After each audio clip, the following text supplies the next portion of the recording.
এই বেটা কাশেম, এই মাসে তো তোর চাচা মানে আমার বাইয়ের রেমিটেন্সের টাকাটা আমার অ্যাকাউন্টে আইয়া ঢুকলো না। তুই একটু প্রবাসে খোঁজখবর লইয়া দেখছস নি?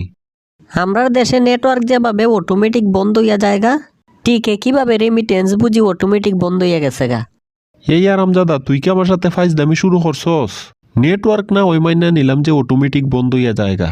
বিদেশ থেকে ফাটানো রেমিটেন্স কেমনে আবার অটোমেটিক বন্ধ হয়? এইটা আবার কোন ধরনের যুক্তি?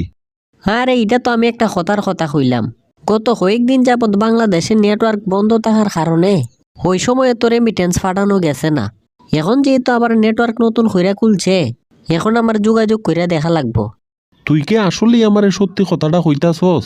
না বিদেশ থেকে রেমিটেন্স আমার বাইয়া ফাটাইছে ঠিকই, আর তুই নিজে নিয়ে খরচাপাতি কইরে লাইছস? তোরে তো আমার বিন্দু পরিমাণও বিশ্বাস হয় না। তোমার চৌকে কি আমি কাশেম রে এতই 2 নাম্বার লাগে? বিদেশ থেকে রেমিটেন্সের টেকা ইয়ে ঢুকলে তো তোমার অ্যাকাউন্টেই ঢুকবো। আমি আবার এই জায়গার থেকে টেকা নিমু কেমনে? এটাও তো আসলে কথাটা ঠিক হই। রেমিটেন্সের টাকা যেহেতু আমার অ্যাকাউন্টে আয়, তাইলে তুই আর নিবে কেমনে? আচ্ছা যাকগা, এই কুটা আন্দোলনের পরে তোর এইচএসসি পরীক্ষার খবরটা কিতা? এইচএসসি পরীক্ষার খবর আবার কিতা? এই 2024 সালে যে কোটা আন্দোলন শুরু হইছে, আমার তো মনে হয় না এইবার আর পরীক্ষা হইব। হয়তো 2020 সালের মতো এইবারও এইচএসসি পরীক্ষায় অটো ফাঁস দিয়া দিব। শতানের বাচ্চা, তুই তো আর দিন ফইরা থাকস আখামে আর কুখামে। দেশের খবরটাও তো একটু ঠিকঠাক ভাবে রাখস না। এইচএসসি পরীক্ষার তো আগের সব পরীক্ষা স্থগিত হইছে। হ্যাঁ, হিটা তুমি কোন ধরনের কথা কইলাই? তাইলে আগে যে পরীক্ষাগুলা হইছে ওইগুলার কিতা হইব? এই পরীক্ষাগুলাকে আমরা নতুন হইরে দেওয়া লাগবো? এই বিষয়ে বিস্তারিত তো 11 তারিখের পরে জানা যাইব।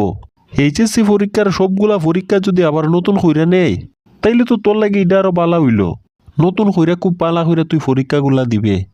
আরে রাখো তোমার নতুন হইরা বালা হইরা পরীক্ষা। 3বার হইরা পরীক্ষা দেও আমি পরীক্ষায় পাস করতে পারি না, আর তুমি আসো নতুন হইরা পরীক্ষা দেওয়া। এমনিতেই কষ্ট কইরা কয়টা পরীক্ষা দিছিলাম, এখন শুনি বুঝি সব স্থগিত। এখন না জানি এই পরীক্ষাগুলার কিতা হইব।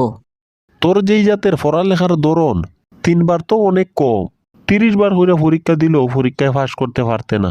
তোর নজর তো বইয়ের ফাতার দিকে থাকে না, সব সময় তোর নজর থাকে আমার পকেটের দিকে। তুমি যেহেতু নিজেই জানো যে আমি 30বার হইরা পরীক্ষা দিলেও পরীক্ষায় পাস করতে পারতাম না, তাইলে এত টাকা পয়সা খরচ করাই আমার পড়ালেখাটা করানোর কি দরকার? আমার নিজেরও তো ভালো লাগে না এইসব পড়ালেখা করন। পড়ালেখা করতে তোর বালা লাগবো কেমনে? তোর তো খালি বালা লাগে খাল লাগে নিশা দিয়ার ফিসে ঘুরন। এই বেবাডের বাচ্চার পিছনে ঘুরে উঠতে আমার পকেটের টেকাগুলা সব তুই নষ্ট করতাছস। শুরুতে আসলাই তুমি রেমিটেন্সও, এরপরে গেলাই কোটা আন্দোলনও, সব শেষ আসলাই এইচএসসি পরীক্ষায়। এখন আইয়া বুঝি আমার সাদিয়ার ফিসে লাগছো। তোমার সাথে কথা কওয়াটাই আমার অন্যায়। আরে বেটা, অন্যায় নিয়ে তুই পরে বুঝিস।